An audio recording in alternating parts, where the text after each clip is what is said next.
यह कहानी है एक होटल का भूतिया कमरा के बारे में। इस कहानी में राजेश, जो कि सरकारी नौकरी करना चाहता है, पर उसके घर की स्थिति ठीक नहीं होने के कारण उसे पैसे कमाने के लिए काम की भी तलाश थी। इस कारण वो एक ऐसी नौकरी ढूंढता है जहां उसे रात में काम करना पड़े और दिन में उसकी पढ़ाई भी हो जाए। कुछ समय बाद राजेश को एक होटल में सफाई करने का काम मिल गया। काम रात को करना था तो राजेश वहां रात में काम करने लगा और दिन में वो अपनी पढ़ाई भी कर लेता।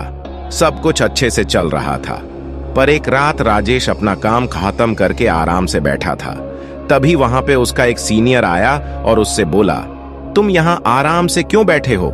इस पर राजेश ने जवाब दिया, सर, मैं अपने कमरों की सफाई कर चुका हूं, इसीलिए बैठा हूं। फिर उसके सीनियर ने कहा, नहीं, आज तुम्हें होटल के सबसे ऊपर की मंजिल पे 4 कमरे हैं, उनकी भी सफाई करनी जाओ। इतना बोल के उसका सीनियर वहां से चला गया।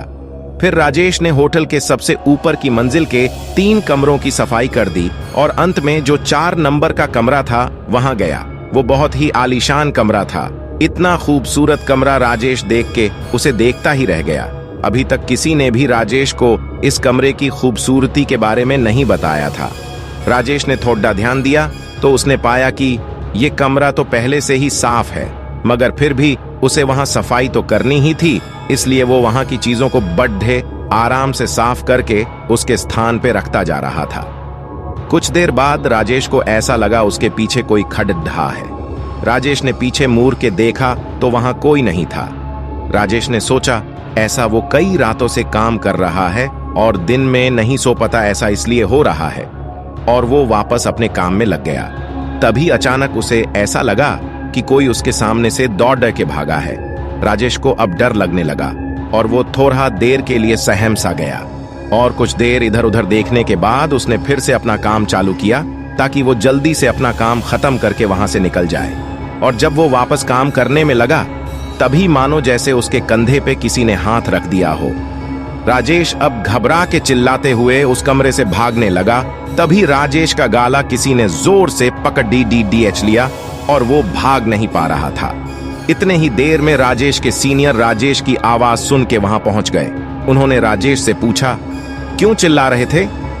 राजेश गला दबा होने के कारण कुछ बोल नहीं पा रहा था। उसके सीनियर उसे कमरे से बाहर ले गए और उसे पानी पीने को दिया। तब राजेश ने बताया, उसे इस कमरे में कुछ अजीब सा महसूस हुआ, ऐसा कि जैसे कोई उसका गला दबा रहा हो।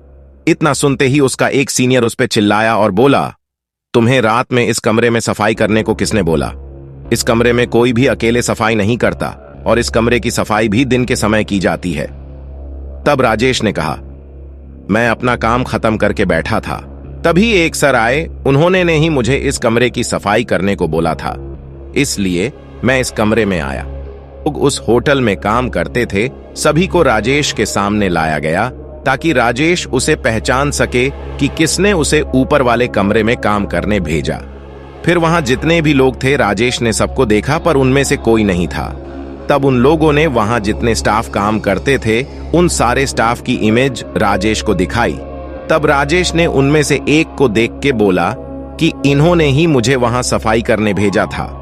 इतना सुनते ही सारे लोग डर गए, क्योंकि राजेश ने जिसकी इमेज दिखाई उस स्टाफ की मौत 1 महीने पहले ही उसी कमरे में सफाई से दौरान हुई थी। फिर राजेश के सीनियर ने उस कमरे के बारे में राजेश को बताया कि वह कमरा इस होटल का भूतिया कमरा है। करीब 1 साल पहले वहां पे पति पत्नी रुके थे और रात में पति ने ही अपनी पत्नी की हत्या कर दी। उसके बाद से ही उस कमरे में जो भी काम करने जाता है उसे कुछ अजीब सा डरावना महसूस होता है। ऐसे कई बार होने के बाद उस कमरे में रात के समय कोई नहीं जाता। और पिछले महीने जिस स्टाफ की मृत्यु उस कमरे में हुई वो भी वहां रात के समय पता नहीं क्यों बिना किसी को बताए अकेले ही काम करने चला गया था। ये सब सुन के राजेश फिर दोबारा कभी भी उस कमरे में अकेले काम करने नहीं गया।